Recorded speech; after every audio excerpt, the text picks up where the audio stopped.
Si aux Philippines, les femmes sont des femmes fortes et indépendantes, c'est différent dans d'autres pays, surtout au Moyen-Orient, car là-bas les femmes n'ont pas le droit de travailler.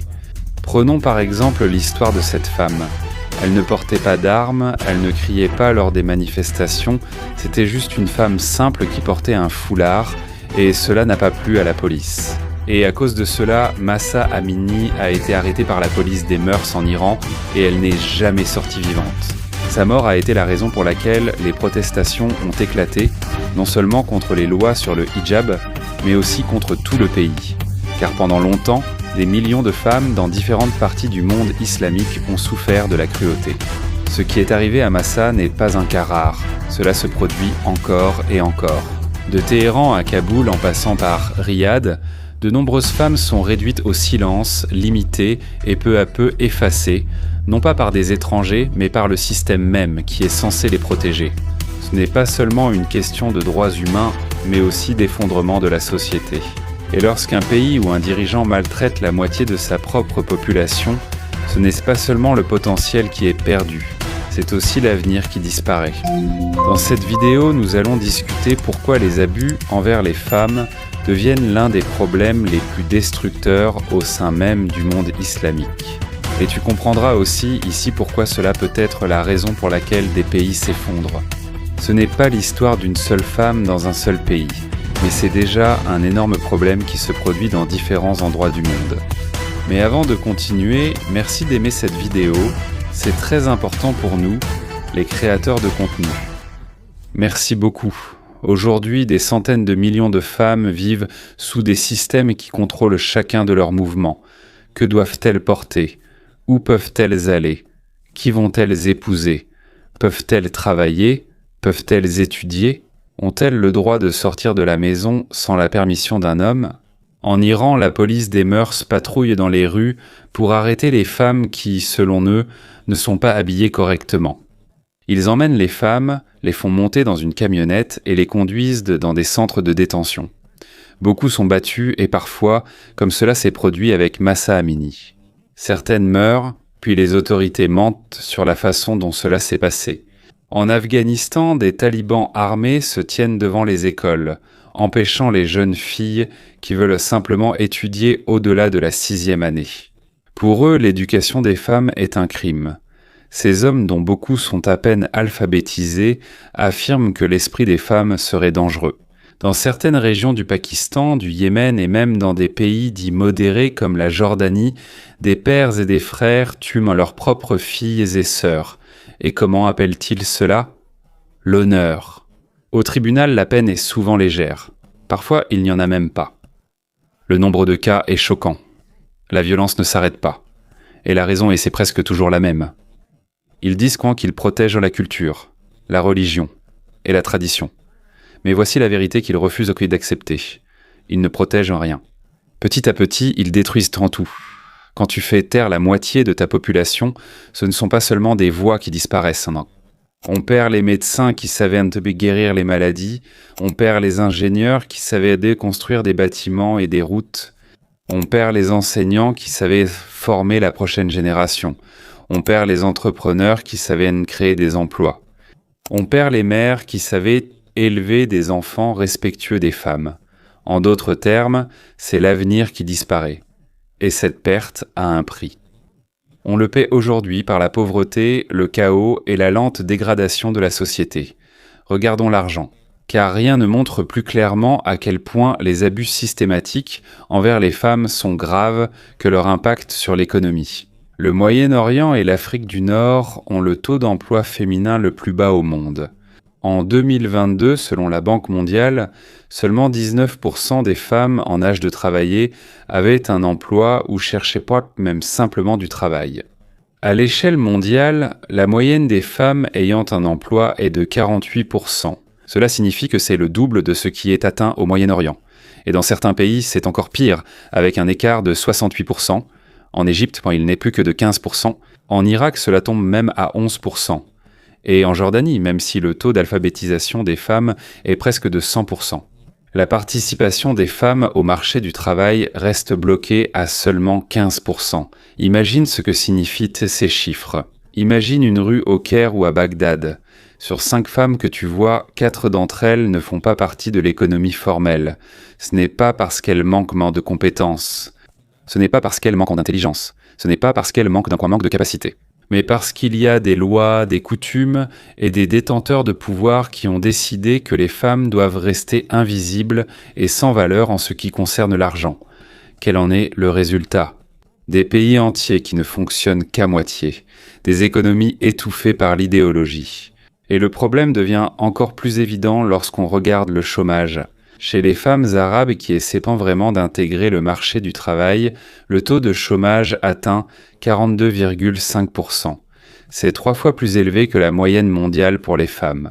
Mais rien n'est plus grave que ce qui s'est passé en Afghanistan. Lorsque les talibans ont pris le pouvoir en août 2021, ils n'ont pas seulement changé de gouvernement.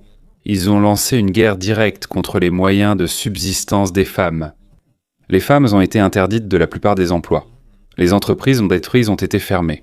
Et la moitié de la population a été traitée comme si elle n'avait plus le droit d'apparaître en public. Selon le Programme des Nations Unies pour le développement, l'interdiction faite aux femmes de travailler prive l'Afghanistan d'1 milliard de dollars chaque année.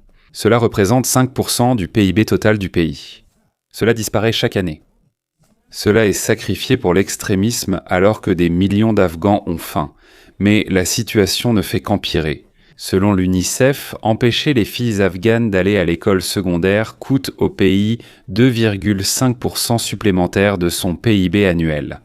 Si ces 3 millions de jeunes filles avaient été autorisées à terminer leurs études et à travailler par la suite, elles auraient pu contribuer à hauteur d'au moins 5,4 milliards de dollars à l'économie de l'Afghanistan.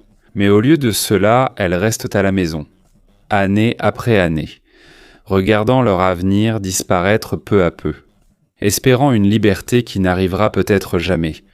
Et rappelez-vous, l'Afghanistan était déjà l'un des pays les plus pauvres du monde, même avant tout cela. Aujourd'hui, les 2/3 de la population ont besoin d'une aide humanitaire d'urgence juste pour survivre.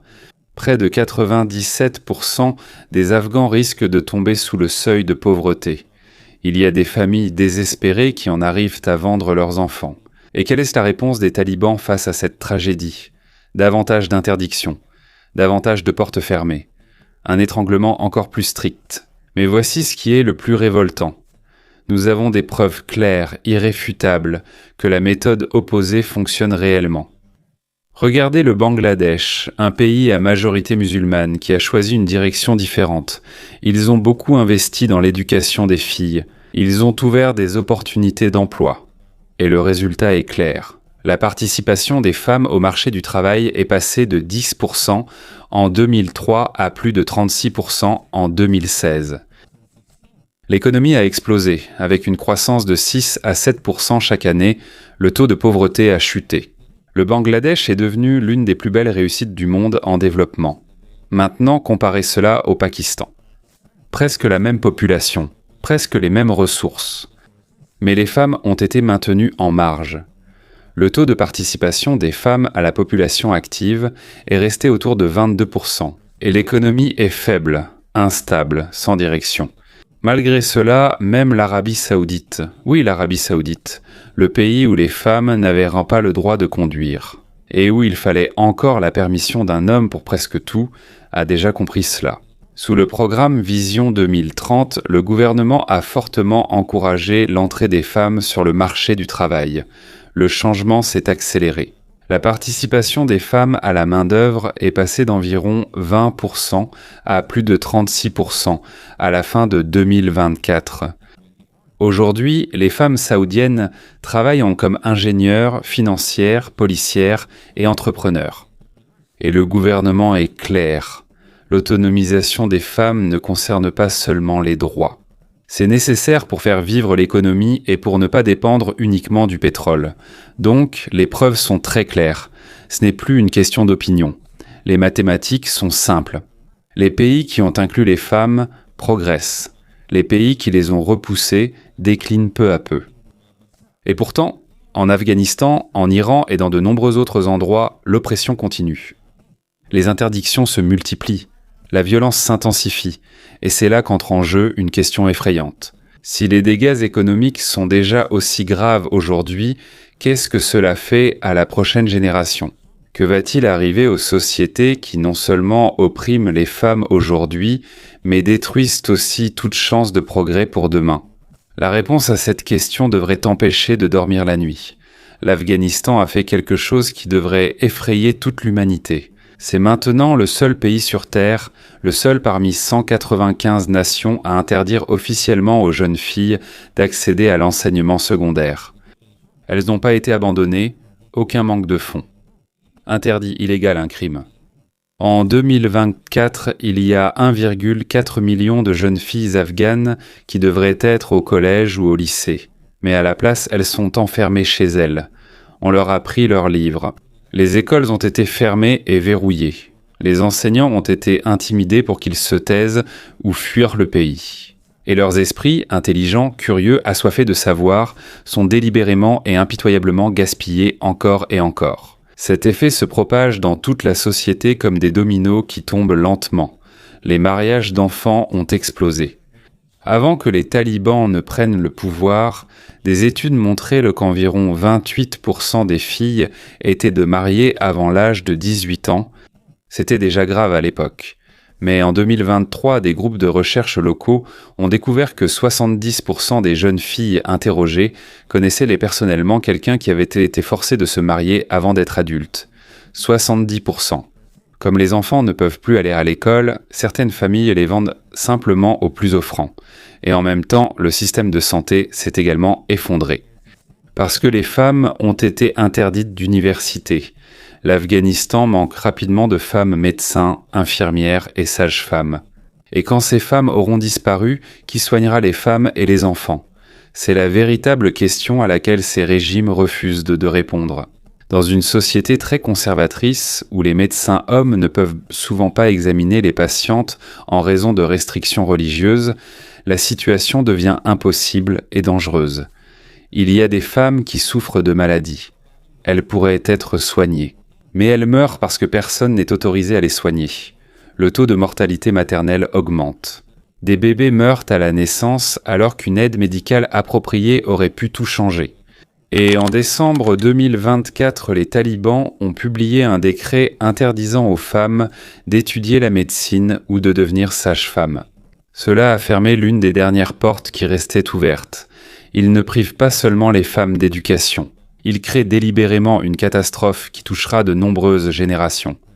Pendant de nombreuses décennies, voire même les siècles à venir. Et même si l'Afghanistan est l'exemple le plus grave, il n'est pas le seul. En Iran, cela fait plus de 4 décennies que le régime théocratique limite progressivement ce que les femmes peuvent étudier, où elles peuvent travailler, comment elles doivent s'habiller. Et s'il y a une place pour elles dans l'espace public, il y a des universités qui interdisent aux femmes de suivre de très nombreuses filières académiques. Il y a un code vestimentaire strict sur les campus et la sanction est la suspension ou l'expulsion. Avec le temps, la surveillance de l'État devient de plus en plus avancée. Il y a des caméras de reconnaissance faciale. Il y a des applications de surveillance alimentées par l'IA. Il existe des réseaux d'informateurs qui montent les voisins les uns contre les autres.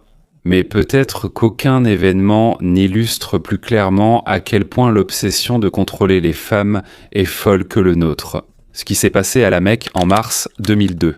Un incendie s'est déclaré dans une école de filles. Le feu s'est rapidement propagé. Les élèves des adolescentes sont terrifiés, ont essayé de s'échapper pour sauver leur vie. Mais la police religieuse a bloqué les sorties. Pourquoi ? Parce que les filles ne portaient non pas la baya noire obligatoire et le foulard. Elles n'étaient pas habillées correctement, selon eux.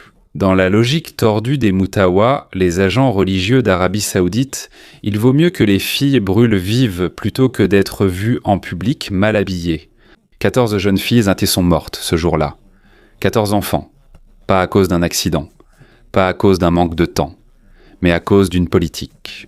Elles sont mortes non par le feu, mais à cause du fanatisme, car on a jugé plus crucial de couvrir ses cheveux que de préserver la vie. Cet incident aurait dû provoquer la colère du monde entier. Il aurait dû entraîner un changement profond. Il aurait dû être un tournant. Mais au lieu de cela, ce n'est devenu qu'une petite note de bas de page oubliée par la plupart. Et la cruauté n'a pas cessé. Elle s'est même propagée davantage. Parce que priver les femmes d'éducation et d'opportunités d'emploi n'était qu'une partie du cauchemar. La violence physique que subissent les femmes est encore pire. La violence légale, acceptée par l'État et permise par le système, c'est quelque chose que beaucoup de gens en Occident ont du mal à comprendre. Chaque année en Iran, environ 375 à 450 femmes sont tuées par leur propre famille dans ce qu'on appelle des crimes d'honneur. Cela signifie que plus d'une femme par jour est étranglée, poignardée, abattue, battue, brûlée, jetée du haut d'un immeuble. Ces actes sont commis par des pères, des frères, des maris, des oncles et des cousins, parce qu'ils ont décidé qu'elles auraient soi-disant apporté la honte. Quelle est cette prétendue honte ? La liste est très longue et totalement insensée. Refuser un mariage arrangé, demander le divorce. Elle a été vue en public avec un homme qui n'est pas un membre de sa famille par le sang. Et à cause de cela, elle a été considérée comme méritant la mort. Même des choses simples peuvent déjà être considérées comme des péchés. Posséder un téléphone portable, interdiction d'exprimer sa propre opinion. C'est aussi interdit. Et oui, même être victime de viol ou d'agression sexuelle. Dans de nombreux endroits, c'est la victime elle-même qui est considérée comme coupable. Parfois, la femme n'a même rien fait de mal, juste une rumeur, un simple soupçon, un simple sentiment qu'elle a franchi la ligne. Et ceux qui ont commis le crime, ils marchent librement. En Iran, il existe encore une disposition claire dans la loi qui accorde une certaine indulgence aux honor killings. Quand le meurtrier est le père ou le grand-père paternel de la victime, la peine est souvent de quelques années seulement en prison, pas une condamnation complète pour meurtre. En d'autres termes, l'État a légalisé le meurtre des femmes avec la bénédiction de la famille. C'est comme si la loi disait à chaque homme « Tes parentes féminines t'appartiennent, et si elles ne te satisfont pas, tu as le droit de t'en débarrasser. » Depuis le début des manifestations à cause de Mahsa Amini en 2022, le nombre de féminicides en Iran a augmenté de 60%. 85% des victimes ont été tuées par leur propre mari. Et pendant que cela se produit, la République islamique prétend qu'elle protège les femmes. Mais ce sont leurs propres lois qui créent un système où il n'y a pratiquement aucune sanction pour le traitement injuste des femmes. Le Pakistan n'a pas non plus un passé parfait. La célèbre Houdoud Ordinance, mise en place en 1980 sous le dirigeant militaire Zia-ul-Haq, comportait une règle très stricte. Lorsqu'une femme portait plainte pour avoir subi une situation injuste, elle devait présenter 4 témoins oculaires masculins adultes musulmans pour le prouver. 4 témoins pour sa propre expérience. Si elle n'y parvenait pas, ce qui était presque impossible, elle pouvait même être accusée d'accusations injustifiées. La victime souffrait, tandis que le coupable était libéré. Au Yémen et dans certaines parties de la péninsule arabique, il n'y a toujours pas de minimum clair. Il y a des filles de 8 ou 9 ans qui sont mariées à des hommes 3, 4 ou 5 fois plus âgés qu'elles. Leur corps n'est pas encore prêt pour la responsabilité d'une famille. Leur esprit n'est pas encore prêt à consentir à quoi que ce soit. Mais personne ne leur demande ce qu'elles veulent. Leur opinion n'a pas d'importance. Leur consentement n'a aucune importance. Pour le système, elles ne sont qu'une transaction, pas des êtres humains. Et dans une grande partie de l'islamistique, ce sont les lois elles-mêmes qui placent la femme en position inférieure. Devant la cour, le témoignage d'une femme ne vaut que la moitié de celui d'un homme. Son héritage aussi n'est que la moitié. Pour voyager, travailler, se marier, divorcer ou prendre des décisions concernant son propre corps, elle a besoin de la permission d'un homme. Elle n'est pas une citoyenne à part entière. Elle n'est qu'une propriété vivante. Voilà la question à laquelle tous ceux qui défendent un tel système doivent répondre. Que se passe-t-il dans une société où ses propres mères vivent dans la peur, où ses propres filles sont opprimées et réprimées, et où ses propres sœurs sont réprimées? Que se passe-t-il lorsque la moitié de la population vit chaque jour dans la peur? La réponse est cruelle mais évidente. Peu à peu, cette société devient faible. Ce n'est pas une supposition. Ce n'est pas l'opinion des États-Unis. États-Unis. C'est documenté, analysé et prouvé. Selon les études du Comité international de la Croix-Rouge, des Nations Unies et de nombreuses institutions académiques, il existe un lien direct entre l'inégalité des sexes et l'instabilité d'un pays. Le schéma se répète sans cesse. Plus l'inégalité est grave, plus le risque de conflits internes, de violences politiques et d'effondrement de l'État est élevé. Ce schéma fonctionne sur différents continents, dans différentes cultures et à différentes époques de l'histoire. Les sociétés qui oppriment continuellement les femmes deviennent plus dictatoriales, plus corrompues, plus violentes et plus fragiles. Elles ont plus de difficultés à résoudre les problèmes de manière pacifique. Elles sombrent plus souvent dans la guerre civile. Elles sont plus proches de l'effondrement. Maintenant, regarde les pays qui ont le pire bilan en matière de droits des femmes. L'Afghanistan, le Yémen, la Somalie, la Syrie, le Soudan. Maintenant, regarde aussi les pays les plus détruits, par la guerre, la faim, l'extrémisme et l'échec du gouvernement. La liste est la même, ce n'est pas un hasard, c'est une conséquence. Lorsqu'une société était construite sur l'oppression de la moitié de sa population, c'est comme si tu bâtissais une maison sur du sable. Petit à petit, tu crées une cocotte minute de colère, de tristesse et de désespoir qui finira un jour par exploser. Et lorsque la violence devient normale au sein de la famille, elle se propage à la communauté, à la politique et à toute la société. L'Iran en a apporté la preuve de manière très forte depuis septembre 2022, lorsque Mahsa Amini est morte dans un centre de détention à Téhéran. Elle a été tuée par des hommes dont le travail était soi-disant de faire respecter la moralité. L'explosion de colère est arrivée plus vite et plus fort que ce que quiconque aurait pu imaginer. En quelques heures seulement, des manifestations ont éclaté à Téhéran. En quelques jours, elles se sont propagées dans de nombreuses villes. Des jeunes filles sont montées sur des véhicules et ont brûlé leurs foulards sous les acclamations de la foule. Les étudiants ont défilé à l'intérieur des universités. Ils scandaient « Femmes, vie, liberté ». Les ouvriers ont fait grève. Les commerçants ont fermé leurs boutiques en signe de solidarité. Pendant de nombreux mois, la République islamique a fait face au plus grand défi à son pouvoir depuis la révolution de 1979 qui a créé le régime. Les manifestations ont touché chaque province, chaque niveau de la société, chaque groupe ethnique. Ce n'était pas un petit mouvement. C'était un soulèvement national contre tout ce que représente le régime, et la réponse du régime a montré sa véritable nature. Selon la mission d'établissement des faits des Nations Unies sur l'Iran, les forces de sécurité ont tué au moins 551 manifestants dans les mois qui ont suivi. Cela inclut 49 femmes et 68 enfants. Ils ont utilisé des fusils d'assaut, des fusils de chasse et des munitions réelles contre des civils non armés. Ils ont arrêté plus de 1200 personnes. Les détenus ont été systématiquement torturés de manière trop brutale pour être décrite en détail. Les prisonniers, hommes et femmes, ont été violés comme moyen d'intimidation et de punition. Ils ont exécuté publiquement les garçons, les pendant à des grues, comme avertissement à quiconque penserait à résister. Et malgré tout cela, l'esprit de résistance demeure vivant. Les femmes en Iran continuent de marcher en public sans se couvrir la tête, défiant la police des mœurs de les arrêter. Il existe des réseaux secrets qui échangent des vidéos de résistance. La pression internationale s'intensifie progressivement, même si elle est lente et imparfaite. Le régime a déployé des technologies de reconnaissance faciale, des systèmes de surveillance par IA et une application mobile appelée Nazer, ce qui signifie surveillant, qui encourage les citoyens à dénoncer les femmes qui enfreignent le code vestimentaire. Mais pour chaque femme qu'ils arrêtent, il y en a encore plus qui refusent d'obéir. La République islamique a passé 45 ans à construire un système complexe d'oppression contre les femmes. Aujourd'hui, ce même système est en train de détruire lentement l'Iran de l'intérieur. La confiance a disparu, la peur s'affaiblit et la prochaine explosion n'est plus une question de savoir si elle aura lieu, mais quand. Mais il y a une chose que les durs, les agents de l'ordre, la police des mœurs et les combattants talibans n'ont pas vue. Les femmes qu'ils ont essayé de réduire au silence, les esprits qu'ils ont tenté de briser, les âmes qu'ils voulaient écraser. Elles se battent déjà et elles gagnent. En Afghanistan, malgré l'interdiction totale des talibans concernant l'éducation des femmes, des écoles secrètes se sont répandues dans tout le pays comme une traînée de poudre.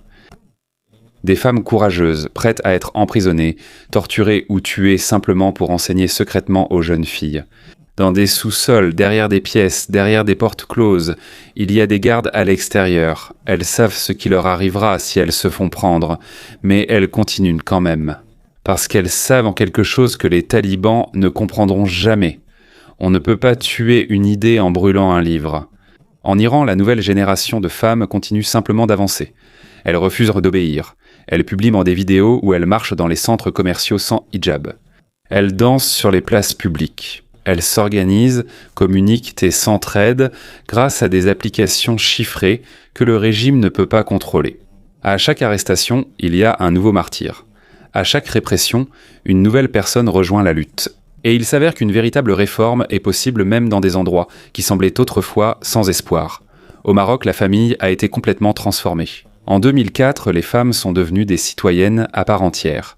Elles ont obtenu le droit de demander le divorce, de s'occuper de leurs enfants et d'hériter équitablement. En Arabie Saoudite, des changements ont eu lieu qui, il y a 15 ans, semblaient impossibles. Aujourd'hui, les femmes là-bas conduisent sur l'autoroute, assistent à des concerts et à des événements sportifs, dirigent dans de grandes entreprises, voyagent à l'étranger sans l'autorisation d'un homme et marchent en public sans gardien. Là-bas, le changement n'est pas encore terminé, il n'est pas encore assez rapide, et dans de nombreux endroits, il n'a même pas encore commencé. Mais il y a une preuve claire, le progrès est possible. L'islam et les droits des femmes ne sont pas ennemis. Des millions de musulmans à travers le monde le prouvent chaque jour par leur mode de vie, en élevant leurs enfants et en traitant chaque moitié de l'humanité comme des égaux. La question n'est pas de savoir si la réforme est possible. La question est de savoir si les régimes vont changer avant de s'effondrer complètement, emportant avec eux des millions de vies innocentes. Car c'est clair, la chute viendra pour ceux qui refusent de changer. Aucun pays dans l'histoire n'est devenu grand en écrasant la moitié de son peuple. Aucun empire n'a survécu en menant la guerre contre ses propres mères. Aucune civilisation n'a prospéré en enseignant à ses fils que ses filles n'ont aucune valeur. La chute d'une nation ne survient pas toujours à cause d'une invasion étrangère, d'une crise économique ou d'une catastrophe naturelle. Parfois, la décadence commence de l'intérieur. Parfois, le poison vient de ses propres dirigeants, de ses propres lois, d'une interprétation déformée de la foi et des traditions. Parfois, la chute est lente, génération après génération, tandis que le potentiel est gaspillé. Le talent est détruit, et les plus intelligents s'enfuient vers des endroits où on leur permet de penser. Et c'est exactement ce qui se passe aujourd'hui dans une grande partie du monde islamique. Mahsa Amini n'a pas choisi de devenir un symbole. C'était simplement une jeune femme kurde de 22 ans qui rendait visite à des proches à Téhéran. Elle voulait juste vivre normalement. Mais la police des mœurs a dit que son foulard était un peu mal porté. 3 jours plus tard, elle était morte. Et son nom ton cri est celui de millions de personnes. Sa mort a révélé ce que beaucoup savaient depuis longtemps, mais que le monde refusait de voir. Le système qui prétend les protéger, les sociétés islamiques, est en réalité celui qui les détruit. Les abus envers les femmes ne sont pas un petit problème, ni une question de culture différente, ni le problème des autres. C'est la fissure au cœur d'une civilisation. Et chaque jour, elle s'agrandit. Voilà la question à laquelle chacun doit répondre. Chaque gouvernement, chaque chef religieux, chaque famille, chaque individu. Le monde islamique choisira-t-il l'unité ou sa propre extinction? Accueillera-t-il les femmes, libérera-t-il leur potentiel et construira-t-il un avenir digne d'être vécu? Ou continuera-t-il à s'enterrer lui-même, une voix réduite au silence à chaque occasion, jusqu'à ce qu'il ne reste plus rien à sauver? L'horloge tourne, la pression monte, et lorsque l'histoire de cette époque sera écrite, une seule chose comptera: qui l'aura emporté?